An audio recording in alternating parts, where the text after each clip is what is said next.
Ayan, Assalamualaikum Negara. warahmatullahi wabarakatuh. So, yan guys. As of now, nandito kami sa Masjid Negara. Yan, the Grand Mosque here in the Malaysia. Yan, so ipakita natin guys. Ikutin natin, itutur natin itong Masjid Negara.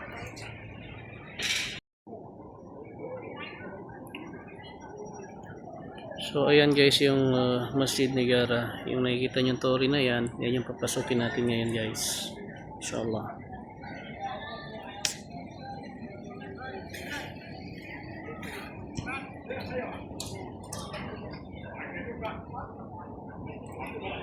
Ha? So tayo pinapasuot nila ng gano'n. Bakit daw pasukin ng ganyan? Tourist. Ha? Free yan? Free? So ito yung entrance nila guys, papuntang ano. Yan.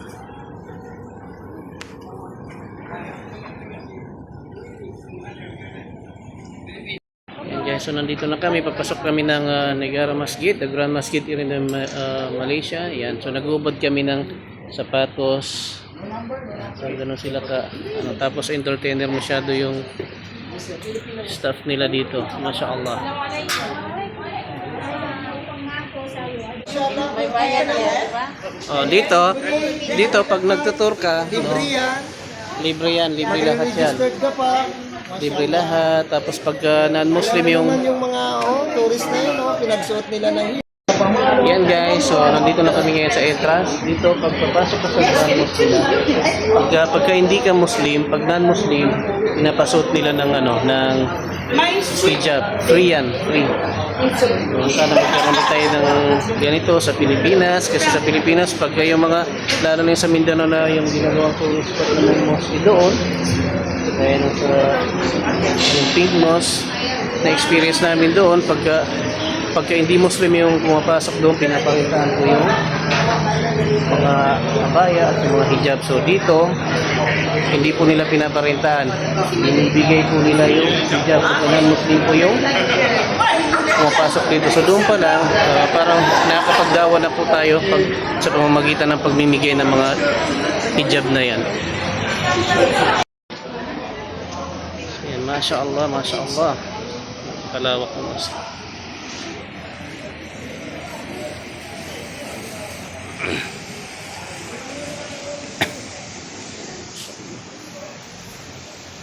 So yung entrance. Ayan, si Salia nagbibideo. Ha? Ano masasabi mo, Brad Alvin? Masyaallah. Masyaallah. Anong na-observe mo doon sa pag-entrance natin?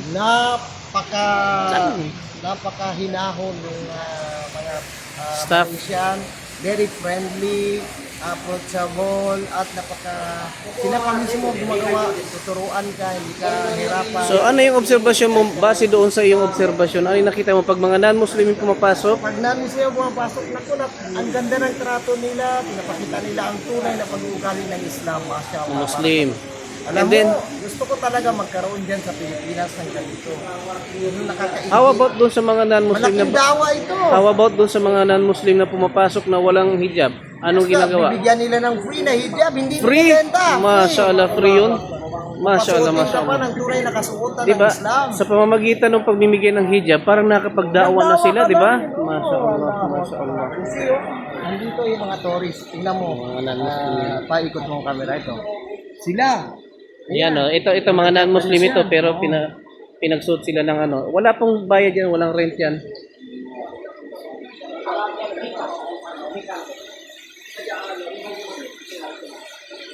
Sana makapagsala tayo dito. Para, kumbaga memorable. Inshallah. Nandito na tayo, magsala tayo. Problema, wala akong, magsunat tayo. Sunat tayo dyan. Wala akong internet. Basta maya paggamit at gawa internet. Allahu Akbar, walillahi. Tingnan mo naman ang linis, ang lawak. Very approachable yung kanilang mga staff, yung mga security na dito sa admin nila, napaka-approachable, friendly, smiley. Hindi mo makita yung mainis ka, no? Yan guys, ang ganda oh, masya Allah. Napakalinis. Masjid nila dito. Ayan, tingnan natin guys yung ano. Nakita nyo yan? Nakita nyo guys. See, napakalinis. Tubig nila napakalinis. Papasok kami sa loob, magsusunat kami. Magsunat tayo. Pagkakataon natin to. Wala. Tingnan mo itong mga foreigner natin.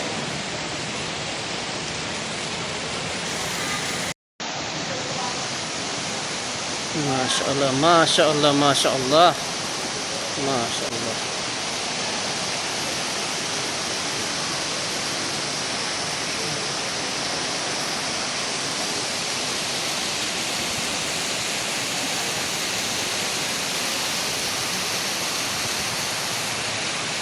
Maganda ito ang mga tuwin dito.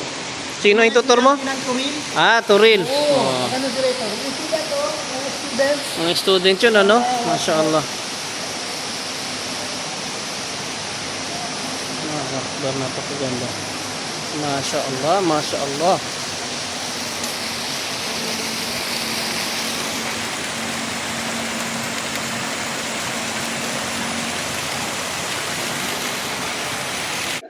Ayan, oh, mga estudyante. Assalamualaikum. Masya Allah.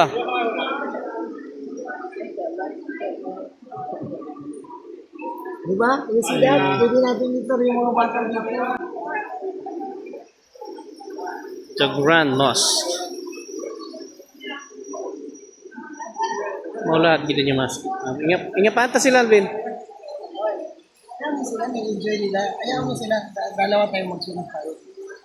Hindi, tignan natin muna sila. Bakit hindi nila alam saan tayo papasok? Eh, kita naman nila tayo eh. Oo. Kaya mo sila. Ano?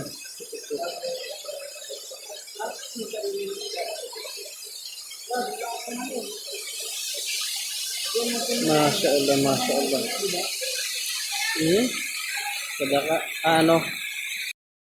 Ano naman yan, Bin?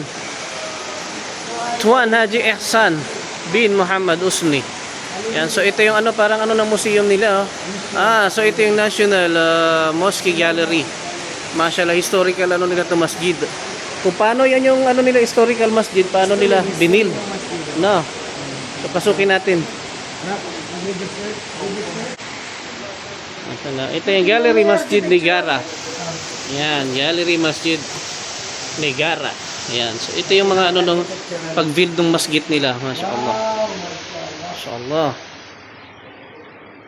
So ito yung Jalan Kinabalu. So ito yung kabuuan niya. Dito tayo ngayon, nandito. Yan yung kabuuan niya, oh. Nandiyan tayo sa gitna. So ibig sabihin, napakalawak pala nito masjid na ito, mashallah. Mashallah. Tapos yung pinagmamalaki ng iglesia yung ano nila eh, tinan mo ito, mas maganda pa sa iglesia. This one. Yan. Ano ito? Anong year yan? Yan, ito, year of... Ito, na ngayon. Dati yan. Ganyan Ito. ang dati. Ginamit nila. Ito yung ano nila, itsura nung masjid nila noong 1965, Masjid Negara, National Mosque. Yan, so yung masjid nila noong 1965, ito na yung itsura nila. So ibig sabihin, 1965, napakaganda na ng masjid nila. Masya Allah. Lalo ang pinaganda kaya. And then, I-replenish siya. noong 1990, nagkaroon siya ng ano, extension and refurbishment, no? Ayan, so ito siya, oh. Pinaganda yung bubong, may kulay na. Nagkaroon na ng kulay yung bubong niya. Inshallah. Ito, 1990. Tapos yung tiles dito, ito yung extension niya. Nagkaroon siya ng improvement. Mashallah. So ito yung mga officialis nila before, no? Mga imam pala nila to, imam. Ito yung mga naging imam nila, guys. Mashallah, mashallah, mashallah. Binisita ang Sultan ng Brunei. Andito yung mga historical ano nila, no? Ito, kaninong upuan naman ito? Yan, kung anong masjid to, walang kasilat. Mashallah, mashallah. At nabisita sila ng Sultan ng Brunei. Ayan yung picture. Iya. So let's go. Going to the other part of our Nakagawa din tayo ng ganito sa Pilipinas. tour. Punta natin yung kasama natin. Dito atang exit natin. Keluar. Keluar, here. Keluar means exit. Okay? Nasaan na sila? Nawala na yung mga kasama natin. Ayun sila. Ayan, pinasok namin yung Grand Mosque. Yeah.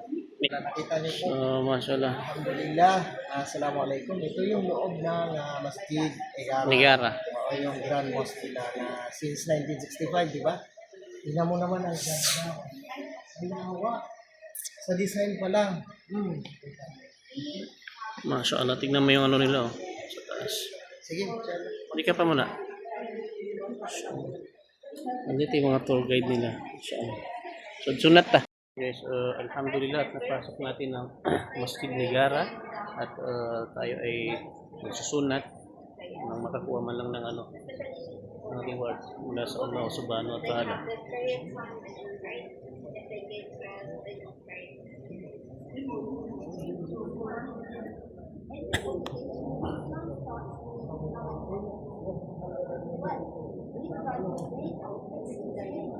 So they will not feel like changing from one lifestyle to another. So you will start at the age of 7.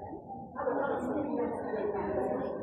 age of 10, you are a bit more consistent and more strict. But when they become adults, it's an obligation and specific.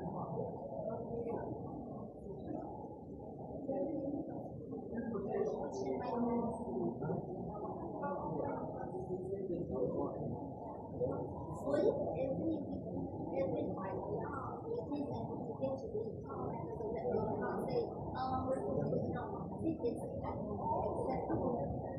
But they didn't people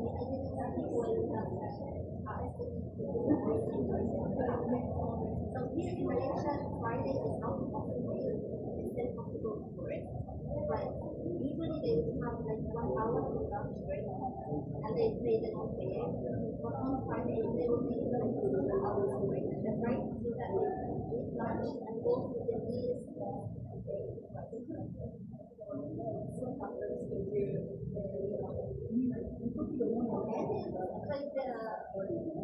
if you miss more than 3 times, this is a factor.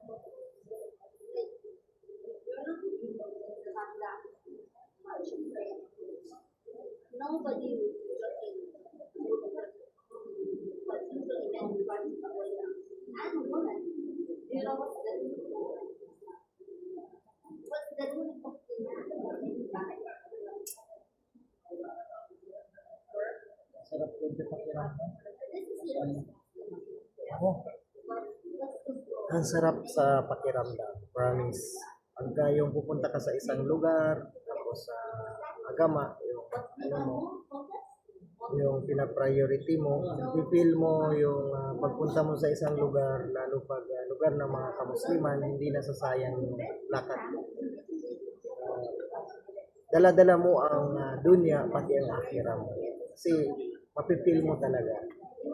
Kaya mo nung apak ko sa masjid na to, nanayo yung balahibo ko, masyaallah. Kasi ilang tao lang yung, di ba? Taga Pilipinas tayo, yung ibang taga lugar, hindi nila napuntahan to. Very historical daw yung masjid na to kasi ito yung pinaka-grand mosque nila dito sa Kuala Lumpur. So nakita naman natin kanina yung na-videohan natin sa kanilang archive, yung sa historical ano nila, na napakatagal na talaga ng mosque na to, pero napanatili nila ang ganda, ang kalinisan at disiplina.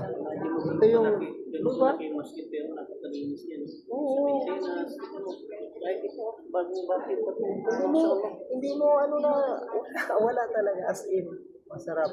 Sa pakiramdam, proud ka na maging Muslim kapag ganito yung manatnan mo. Alhamdulillah kasi nabibigyan tayo ng chance pagkakataon na kumbaga mabisita natin yung mga Katulad nito. tulad nito, bahay ng Allah subhanahu wa ta'ala, Sa ating agama. katagal sa historical.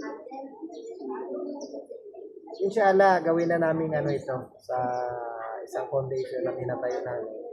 every makapunta kami sa mga lugar ng mga kapatid na Muslim, dadalawin namin yung mga very unique na mga masajid.